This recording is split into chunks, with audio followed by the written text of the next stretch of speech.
muito bom. Somos o News Post da UATL. Vamos começar o nosso show. Então, hoje no episódio. Pronto para assinar. O acordo de segurança entre a Ucrânia e o Senhor está terminado. Crise de infraestrutura. Bases estratégicas russas são forçadas a usar geradores de emergência devido à falha do sistema elétrico interno. Mudança para produção em massa. A Rússia pretende iniciar a produção em série de mísseis balísticos Oreshnik em 2026. Em uma coletiva de imprensa em Vilnius, Zelensky afirmou que um documento bilateral com o ZA. Em relação às garantias de segurança, a Ucrânia está 100% preparada. O lado ucraniano aguarda a notificação dos parceiros quanto à data e local da assinatura do documento. Posteriormente, o acordo deverá ser ratificado pelos Estados Unidos, Congresso e Parlamento ucraniano. Garantias de segurança específicas para a Ucrânia oferecem a possibilidade de uma data de término específica para a guerra. Isso diz respeito tanto à guerra na Ucrânia quanto à prevenção de uma possível guerra na Europa, já que essas serão garantias de segurança para a Ucrânia, que faz parte do futuro da União Europeia. Para nós, garantias de segurança são, antes de tudo, garantias bilaterais de segurança com os Estados Unidos da América. O documento está 100% pronto. Estamos aguardando a prontidão do nosso parceiro, assim como a data e o local para quando iremos assiná-lo. Durante as negociações em Abu Dhabi, delegações da Ucrânia e dos Estados Unidos discutiram a possibilidade de implantar forças de paz neutras na parte ocupada da região de Donetsk, segundo o New York Times. De acordo com a publicação, diplomatas americanos e ucranianos consideram a opção de enviar um contingente de paz de países neutros para o Donbass como uma alternativa às forças da OTAN, cuja presença o Kremlin se opõe de forma veemente. Vale lembrar que a delegação russa adotou uma postura rígida em relação à região de Donetsk, insistindo na retirada completa das tropas ucranianas da região. A Ucrânia não vai ceder seu território à Rússia sob nenhuma circunstância. O presidente Zelensky afirmou isso durante uma coletiva de imprensa em Vilnius. Segundo o presidente da Ucrânia, o Zyuba, estão atualmente tentando encontrar um compromisso.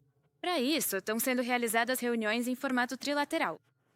Posição sobre o nosso território e a integridade territorial da Ucrânia, que deve ser respeitada. Outros conhecem a nossa posição. Estamos lutando pelo nosso Estado, pelo que é nosso. Não estamos lutando no território de um país estrangeiro, então que questionamentos poderiam haver sobre nós? Sim, essas são duas posições fundamentalmente diferentes, a ucraniana e a russa. Os americanos estão tentando encontrar um compromisso. Estamos abertos a dialogar em um formato trilateral. A coalizão dos dispostos está mudando sua estratégia após as negociações nos Emirados Árabes Unidos. Isso foi relatado por Alice Rufo, a ministra delegada ao ministro das Forças Armadas da França. Já na próxima semana, a coalizão dos dispostos irá revisar seus planos para garantir a segurança na Ucrânia. Sabe-se que as decisões dos aliados dependerão dos resultados das negociações trilaterais em Abu Dhabi. A continuação dessas negociações pode acontecer em 1º de fevereiro.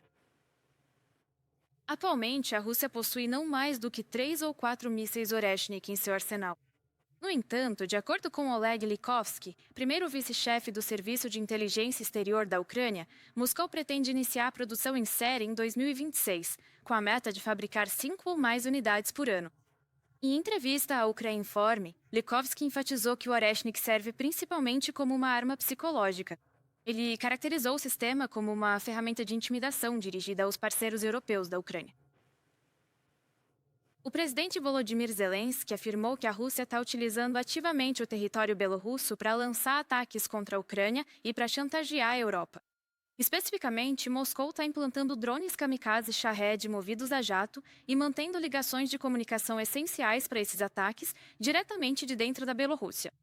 Zelensky alertou que Minsk está se integrando cada vez mais à estratégia militar regional do Kremlin.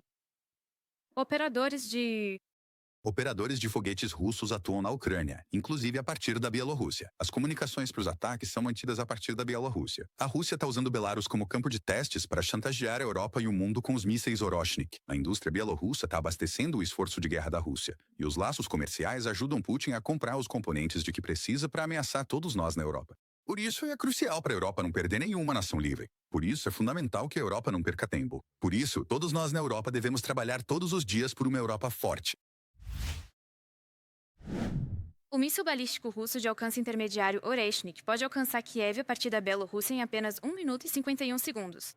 Segundo relatos do Telegraph, o Oreshnik já está em serviço de combate dentro do território bielorrusso, reduzindo significativamente a janela de alerta dos estados vizinhos. Com base na velocidade de voo do míssil, que ultrapassa 12.300 km por hora, os tempos de voo calculados para a cidade-chave na Lituânia, Polônia e Estônia variam de 1 a 2 minutos. Se é lançado do campo de testes Kapustin Yar, na região de Astrakhan, na Rússia. Como visto em ataques anteriores contra a Ucrânia, o alcance do míssil permite atingir qualquer alvo em toda a Europa ou no Reino Unido.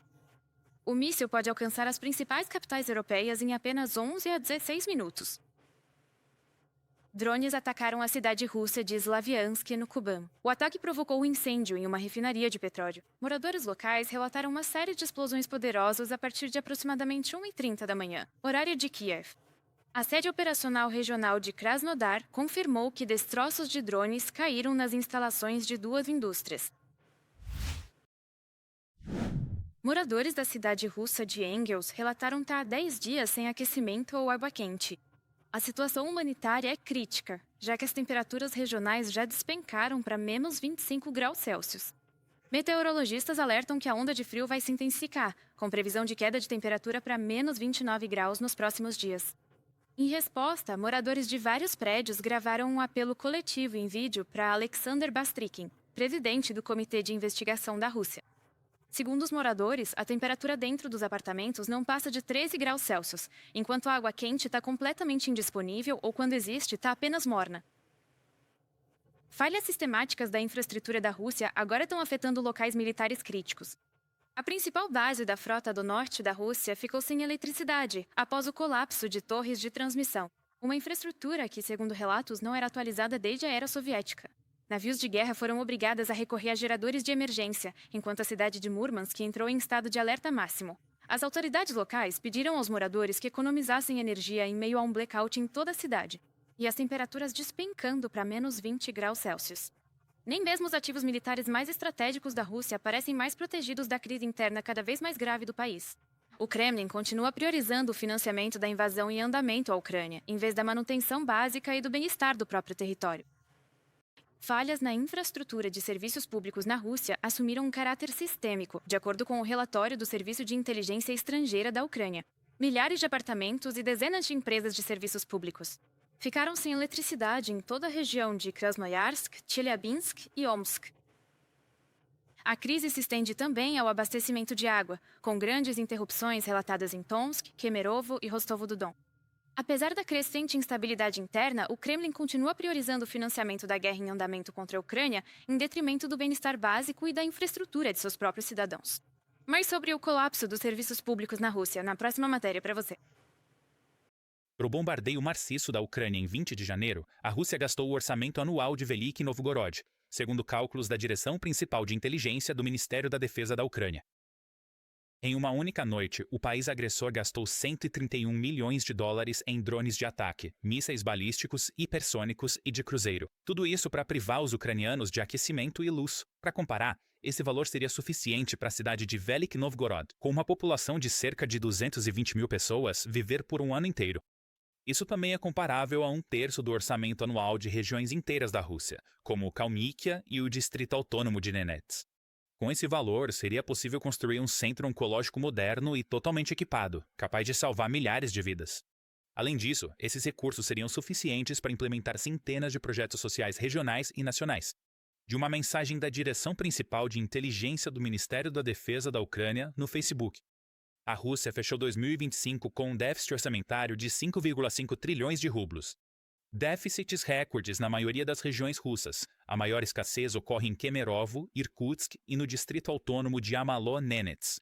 Autoridades locais cortam pagamentos de soldados contratados, atrasam salários e congelam obras e reparos em instalações municipais. Por causa da guerra, eles abandonaram completamente, na verdade já encerraram, o programa de reconstrução de moradias precárias em situação de emergência. Ou seja, aqueles russos que viviam em casas caindo aos pedaços vão continuar vivendo em casas caindo aos pedaços, porque todo o dinheiro é necessário para o Putin gastar na guerra. Então, de onde ele vai tirar esse dinheiro? Claro, dos bolsos dos próprios russos, e não dos seus amigos super ricos, mas dos bolsos dos russos pobres, para que fiquem ainda mais pobres e virem miseráveis. A degradação da infraestrutura leva a acidentes frequentes nos serviços públicos. As quebras são sistemáticas. Observa o Serviço de Inteligência Estrangeira da Ucrânia. Assentamentos em Krasnoyarsk estão sem luz sob frio de 30 graus. Milhares de casas e serviços públicos perderam energia em Chelyabinsk e Omsk. Canos estourados e falta de aquecimento são problemas comuns. Em Kemerovo, o rompimento de um cano de água fria inundou uma das principais vias da cidade, paralisando o transporte e ameaçando os moradores. Em Tomsk, devido ao rompimento do abastecimento de água, 632 casas ficaram sem água fria. Casas em Novosibirsk estão literalmente afundando. Entradas, depósitos e estacionamentos alagados se tornaram norma para os moradores que vivem em redes precárias. Em Shelesnogorsk, Kursk, cerca de 150 casas ficaram sem aquecimento após o rompimento da rede, sendo 14 prédios residenciais. 18 instalações sociais também foram desligadas. Rostov-do-Don está novamente sofrendo com o rompimento de um duto, de uma publicação no site do Serviço de Inteligência Estrangeira da Ucrânia. E há cada vez menos dinheiro no Tesouro Russo. As receitas de petróleo e gás dos países agressores estão caindo devido às sanções internacionais e à queda dos preços de mercado. Mas, para Moscou, a prioridade continua sendo a guerra contra a Ucrânia. Pelo menos 13 trilhões de rublos estão previstos para isso em 2026. Os itens do orçamento social serão novamente cortados. Esse subfinanciamento das regiões, a incapacidade de tapar buracos e realizar reparos que permitiriam que uma infraestrutura já bastante defasada se mantivesse, vai gerar novos problemas. E não está claro o que vai acontecer depois. O Estado não terá a oportunidade de controlar seu funcionamento normal, porque os recursos necessários para isso serão destinados, como dizem, à condução da operação militar especial. O Kremlin está aumentando sistematicamente impostos, taxas e multas, o que leva ao aumento dos preços dos produtos e acelera a inflação. A campanha em larga escala para confiscar ativos também não está ajudando. Em 2025, ativos no valor de 1 trilhão e 120 bilhões de rublos foram apreendidos na Rússia. No entanto, o alto endividamento das empresas e a queda da lucratividade nos setores civis da economia estão afastando potenciais compradores. Assim, recentemente, no leilão para venda do aeroporto Domodedovo de Moscou, não foi recebida uma única proposta qualificada. O governo esperava receber ao menos 132 bilhões de rublos com a venda do aeroporto. O ATV News. Por hoje é só. Meu nome é Anika Mogo. Muito obrigado por nos assistir. Não se esqueça de deixar suas reações e comentários. Eles são muito importantes para nós e muito apreciados. Por favor, inscreva-se no nosso canal para ficar por dentro do que a nova semana reserva. Até amanhã. Tchau!